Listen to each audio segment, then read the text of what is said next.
marilah kita berdoa bersama-sama. Berdoa dimulai. Berdoa selesai. Baik, apakah ada di antara kalian yang tidak hadir? Ada, Bu. Siapa? Kasih, Bu. Alasannya? Alfa, Bu. Malas. Berangkat ya? Ya, Bu. Selain itu? Bisa, Bu. Kenapa? Izin. Izin kenapa? Ada caranya, Bu. Keluarga. Kali mengirim surat ya kalau izin. Iya, Nah, Bu. oke. Jadi anak-anak sekalian, apakah kalian masih mengingat pembelajaran kita pada pekan lalu? Masih ingat? Ingat-ingat lupa, Bu. Oh, ingat-ingat sampai ke gimana? Nah, jadi kita pekan lalu itu membahas tentang surat lamaran kerja ya.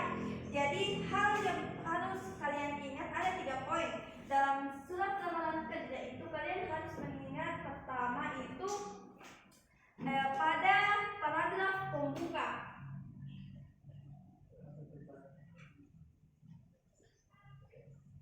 Jadi pada bagian surat itu ada paragraf pembuka, ada isi dan ada paragraf penutup. Nah, bagus. Kalian sudah ingat ya?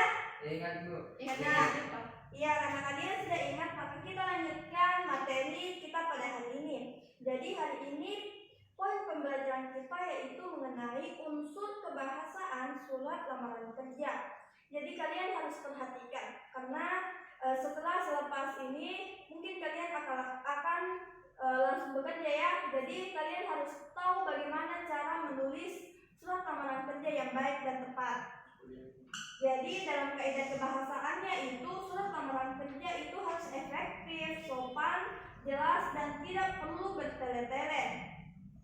Nah, dalam kaidah kebahasaannya itu harus sesuai dengan bentuk surat standar ya. Kemudian memakai kata-kata yang baik dan benar sesuai dengan kaidah ejaan. Terus kalian juga harus perhatikan kesopanannya. Dan dalam isi surat itu harus jelas, singkat, padat, informatif, dan tepat sasaran. Nah, selain itu, kalian juga harus perhatikan tulisan kalian. Itu harus rapi, bersih, dan mudah dibaca.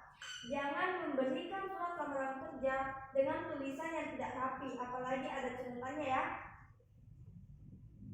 Nah, kemudian pada sistematika penulisannya itu dalam menyusun surat lamaran kerja itu tidak hanya memperhatikan unsur kebahasaan ya, tetapi juga harus memperhatikan sistematika penulisannya. Yang pertama itu kalian harus menuliskan tempat dan tanggal saat surat ditulis. Jadi sebutkan tempat dan tanggalnya pada bagian sebelah kanan atau kiri surat. Kemudian sebutkan nama kota dengan kaidah penulisan yang benar, yaitu menggunakan huruf kapital di awal kata. Nah, penulisan tanggal itu tidak disingkat ya, dan tidak perlu menambahkan titik di bagian akhir. Kemudian karena surat lamaran kerja itu adalah surat pribadi, jadi sifatnya semi formal ya, maka tidak perlu menggunakan kop surat. Kita tahu aja yang mana kop surat? Tahu. Yang mana itu? Ya, tahu. Yang di atas kop Yang di atas. suratnya. Oh, ya, paham, Pak.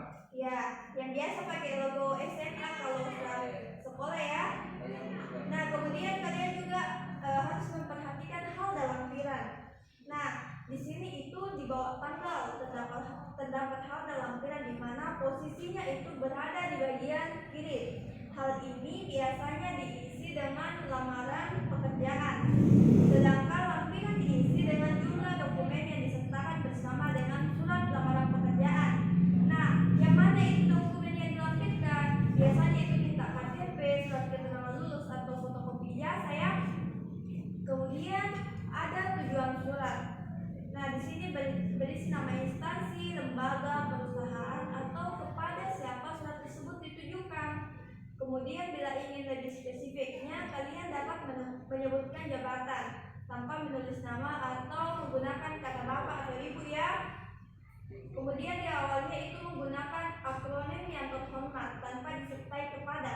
Kemudian sertakan alamat kantor instansi atau lembaga atau perusahaan yang dituju. Kemudian penulisan alamatnya itu tidak perlu menggunakan titik di akhir dan usahakan tidak lebih dari 3 baris ya. Ingat, tidak lebih dari 3 baris. Kemudian tuliskan salam pembuka.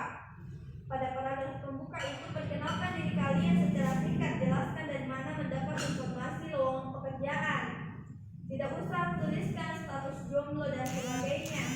Kemudian bagian isi lengkapi dengan perkenalan diri ya, dengan menyebut identitas dan perlu diketahui oleh perekrut seperti nama lengkap, jenis kelamin, tempat dan tanggal lahir, pendidikan terakhir, dan kontak yang dapat dihubungi. Dan digunakan kontak yang masih aktif seperti email ataupun nomor telepon.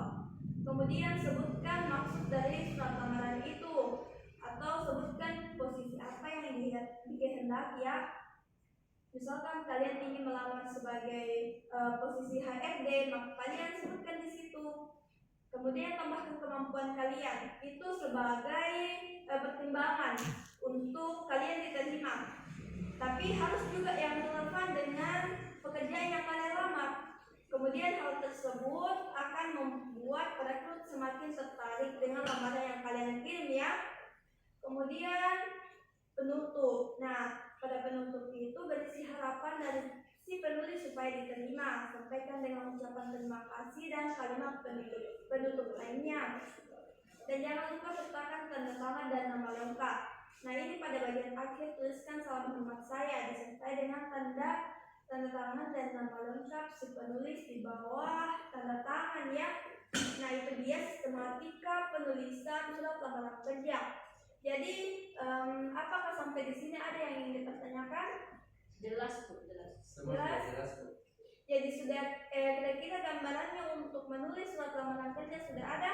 Ada. Ada. Oke. Jadi jika demikian maka kalian akan dibuat menjadi beberapa kelompok kecil. Jadi bagi 5 ya, 5 ada yang 6 orang per kelompok. Jadi tugasnya itu kalian buat sebuah surat lamaran pekerjaan yang mengandung semua sistematika dan unsur dalam membuat surat lamaran kerja yang baik dan benar ya.